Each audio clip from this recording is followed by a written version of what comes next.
spoke a week ago, you and your players, and it seemed like you weren't getting too high, having not lost yet, and it seemed like you responded pretty well to defeat this past weekend. Just how would you describe kind of the consistency in terms of the attitude there, and what's been the keys to sustaining that? I think for us, we know that if we get too high or get too low, it's hard to come from that. So we just really want to take things in stride and focus on one game at a time. You know, we did have 2 losses this weekend, and what was nice is to see how they were going to rebound, how are they going to come back from that. And they came back, they handled it well. Thought Samaria threw great for us, gave us a chance to win. You look at both games, we lost by 1 run. So, you know, I think they would tell you there's some good things that we did, and then there were some things that we didn't do enough. And that just kind of put us on the other end of the win. Big hit for Ariel, obviously, in that last game.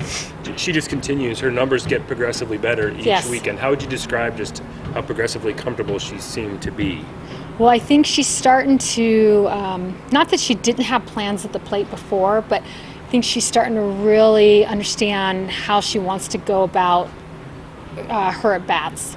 And just specifically what she's trying to accomplish. She just doesn't look like she's trying to do too much. She's taking what the pitcher's given her, and I don't know.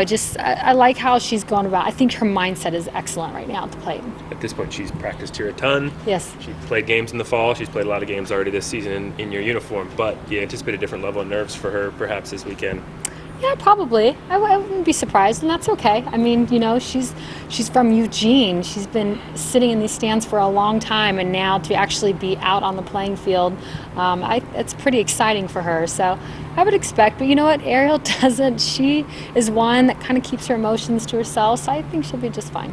How do you describe the atmosphere here at the Jane? I always refer to it as a lion's den because that's what I remember when I came here as an opponent. It's a lion's den. It's a great venue to come watch softball. I don't think there's a bad seat in the house. I love our fans and how passionate they are for us and for the sport of softball. And it's just to be looking, you know, sitting in your seat and watching us play, but then looking beyond the home run fence and just the beautiful view that's behind us. I just don't think it gets any better. Does it still feel like early in the season and there's still early season kinks you're working out, or are you starting to kind of fine tune as you get towards conference play? A little bit of both. Are we ready to get into conference play? Yes. Are there still a couple things that we're fine tuning? Yes, but they're little things. They're nothing. We're not reconstructing at all. So I'm anxious to see our pitchers throw this weekend. This past weekend I thought they did a great job for us, but there was a couple things that were getting in their way, and I think they've gotten that figured out.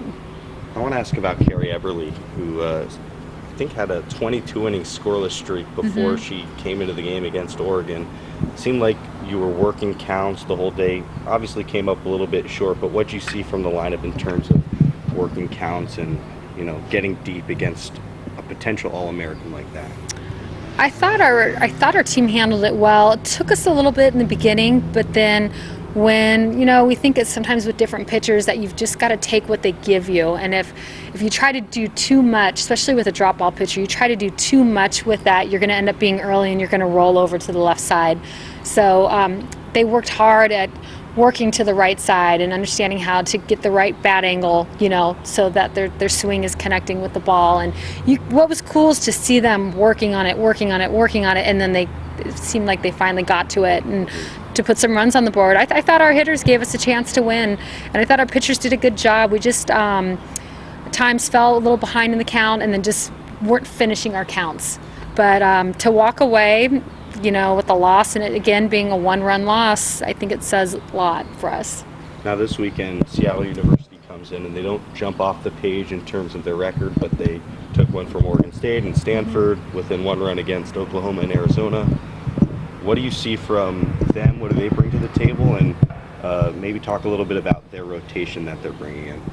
I think Seattle's a great program. I think their head coach has done a great job with them. We actually look at them as a top team that's going to come in and give us an unbelievable game. So I think they pitch well, they hit well, their defense is great. I think they've got all areas. So maybe they've fallen a little short in the win column, you know, on a couple games. But I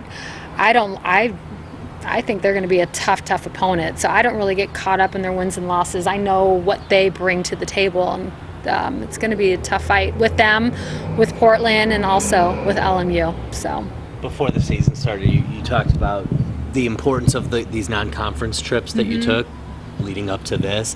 What did you see from your team? How did they grow during these first 4 weeks? yeah, I think it's funny because we were talking about we're in our 9th week overall, and they're just amazed with how fast it's gone by. But we've seen a lot of growth. I know early on we had some good success in Puerto Vallarta. We went to Houston, and we struggled a little bit in the first Houston game, and then it's like they found their voices. They found a way to create momentum in our dugout the rest of the tournament. And then I felt like from Houston that just took us on into each weekend, and it allowed them to see that maybe we're not creating momentum at the plate, but we know how to create momentum from the dugout. We know how to, as a team, start to get things going when things are, we might be struggling.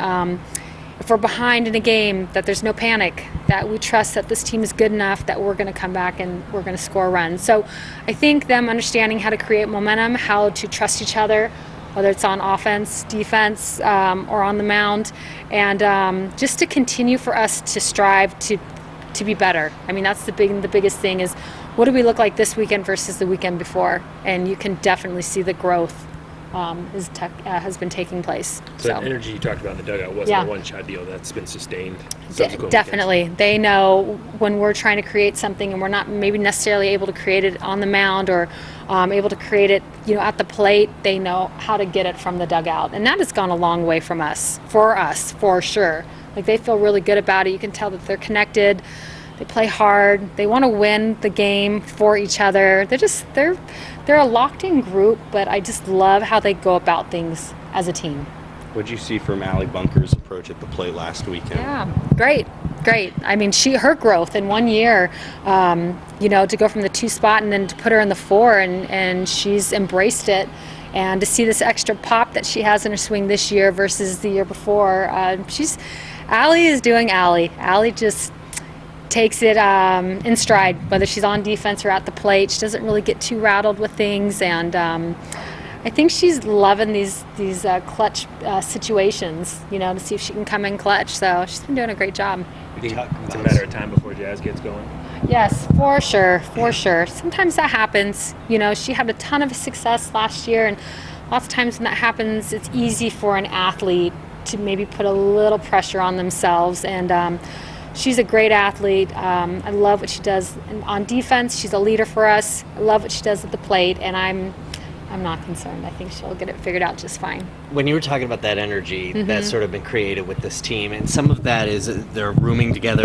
When they're on the road, they're spending a lot more time together. Now that you're back home, is there anything you can do to pull that energy over, or do you ever see that maybe energy lose a little bit because they're home, they're sleeping in their own beds? That they're not always with each other. Exactly. Yeah, you could see that, but I think this group is pretty united. Every day they show up ready to go. In the weight room, they show up ready to go. They enjoy their time that they spend with each other.